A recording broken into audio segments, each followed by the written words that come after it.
ഇപ്പോൾ ചീര സീസൺ അല്ലേ? നമുക്ക് ഇത്തവണ രുചിയും പോഷകഗുണവും ഒക്കെ ഒത്തിണങ്ങിയ ഒരു അടിപൊളി ചീരവിയൽ ഉണ്ടാക്കിയാലോ? ഇത്രയും കാലം ചീരത്തോരൻ മാത്രം കഴിച്ച് ശീലിച്ചവരാണോ നിങ്ങൾ? അങ്ങനെയാണെങ്കിൽ അടുത്ത തവണ ഈ റെസിപ്പി ഒന്ന് പരീക്ഷിക്കണേ. ഇത് നമ്മുടെ പറമ്പിൽ അമ്മയുടെ സ്വന്തം ചീരകൃഷിയാണ് കേട്ടോ.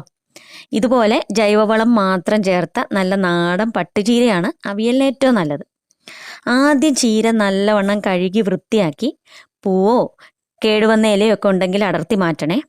എന്നിട്ട് ഇലയും ഇളന്തണ്ടും ഒരുമിച്ച് എടുത്ത് ചെറുതായി അരിഞ്ഞെടുക്കണം. വേരെല്ലാം കത്തി കൊണ്ടൊക്കെ ഒന്ന് ചീകിക്കളഞ്ഞ് വൃത്തിയാക്കി അടിഭാഗത്ത് ഉറപ്പുള്ള തണ്ട് മുരിങ്ങക്കോല് പരുവത്തിൽ മുറിക്കണം. എന്നിട്ട് അവിയലിൻ്റെ പുളിക്ക് ആവശ്യമായിട്ടുള്ള കുറച്ച് പച്ചമാങ്ങ കഷ്ണവും ഈ ചീരക്കോലും ഒരുമിച്ച് പാത്രത്തിലിടണം.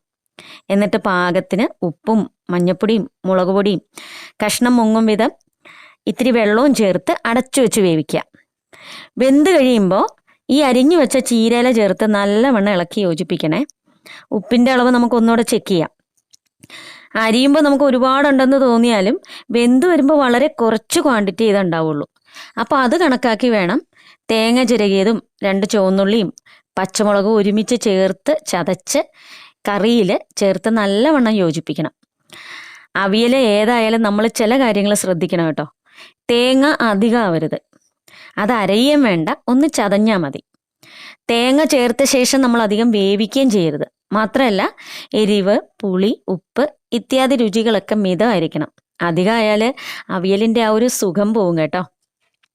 ഈ കൂട്ടൊക്കെ ഒന്ന് യോജിച്ച് കഴിഞ്ഞാൽ അടുപ്പ് ഓഫ് ചെയ്തതിന് ശേഷം മാത്രം ഒരു തണ്ട് നല്ല ഫ്രഷ് കറിവേപ്പിലയും പച്ച വെളിച്ചെണ്ണയും ചേർത്ത് രുചികരമായ ഒരു ചീരവിയൽ റെഡിയായി കഴിഞ്ഞു. ഇനി ചാറോടുകൂടി തുമ്പപ്പൂ നിറമുള്ള ചോറിനു മീതെ വിളമ്പി ഒരു പിടി പിടിക്കേ. കണ്ണും മനസ്സും വയറും ഒരുപോലെ നിറയും കേട്ടോ, തീർച്ച.